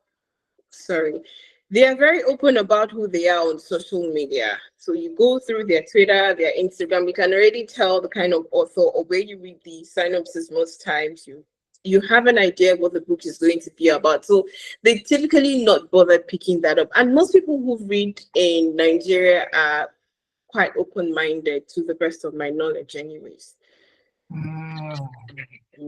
But the incest parts, it's a difficult thing to sell. Yeah, yeah, and you know, when I read the book the first time, I didn't even know about the incest until I started reading it. But we are 6 months over time, and I don't want to hold everybody to Sunday night. Thank you, Dawn, so much for having us all the way from Freeze Garden in Lagos. Hopefully one day you visit Johannesburg. Oh, yeah, I should. To everybody who joined tonight, thank you so much for having this discussion about Vivek. I think the conversation is going to carry on in the WhatsApp group. I know it will. And next month we're reading My Sister the Serial Killer, and I guess I'll be hosting the else volunteers.